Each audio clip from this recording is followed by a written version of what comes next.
Marian and Jasmine for the introduction. And before I start, I would like to thank you, the ASEAN Youth Organization Philippines, to their country director, Justin Ho, also Eleanor Oberio, the head of the Economic Enhancement Department, and Dr. Alexi Reyes, the head of programs and partnership. Thank you for this privilege to talk.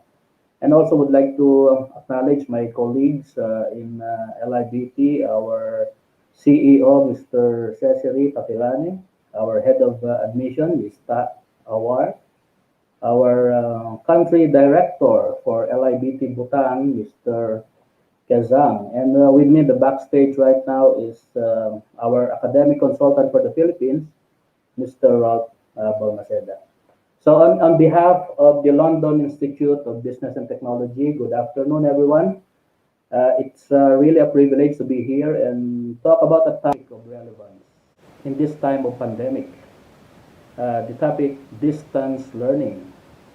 The COVID-19 pandemic in 2020 led to widespread school closure. Most likely, ang ilan sa inyo ay doing their classes online.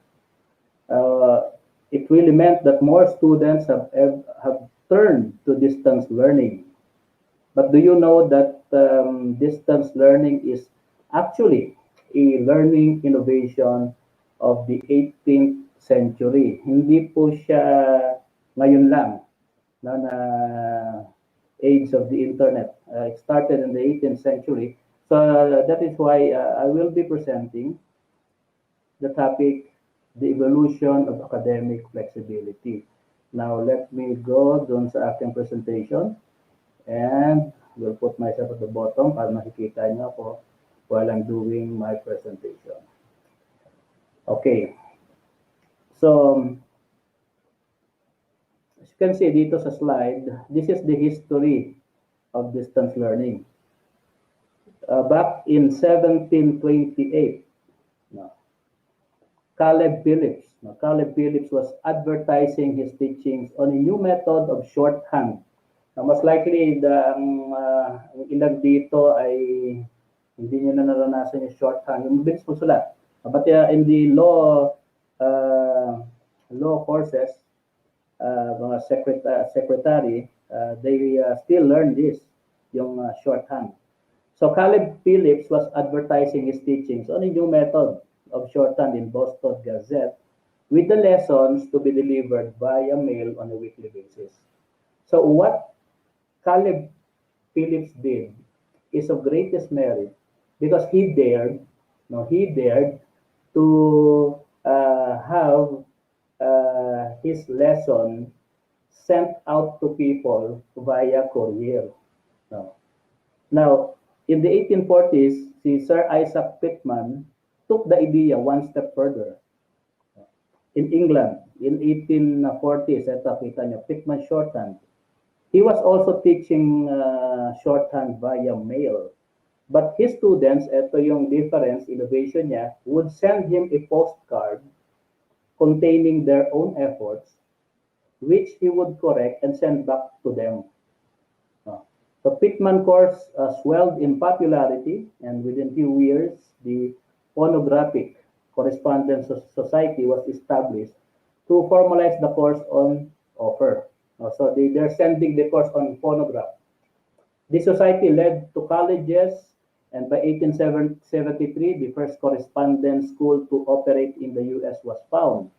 Now, in 1858, universities began offering distance learning option. In fact, the University of London became the birthplace of long-distance learning, allowing students to study 4 degrees outside of London, spreading higher education, spreading academic teaching across the globe. In 1892, the distance education, yung term na distance education was coined by the University of Wisconsin-Madison. Then by 1969, more universities began offering distance learning options, and the idea was driven forward by Open University. They offered respectable alternative learnings to traditional method and have been at the forefront of developing new technologies and learning method uh, uh, since their inception. Now, in 1970, the Open University in Canada was formed. So this is also a distance learning university. By 1974, the Open University in Germany, the Germany's Open University was founded. And 1999, oh, ito na. This is it. Ito na yung atin. The World Wide Web. No. Tim Berners-Lee proposed the development of online document sharing system, which he described as web of note with links, that became known to be the World Wide Web. So in 1999, the internet revolution is starting. The internet revolution revolutionized then distance learning, making it easier, faster, and cheaper for students to learn. No. And in 1995, the first course that is offered via web was made by the Penn State University in the US, headed by Gerald Maddox. He teaches the first course delivered over distance learning of via the web. And noong 1999, na-coin ang word na e-learning. In 2012, 400 students study in the UK via distance learning. And by 2013, the UK government supported this distance learning initiative of their universities by offering student loans to students abroad studying in UK universities. Now, as we can see, the UK universities has been, for the most part, a forerunner of distance education and e-learning.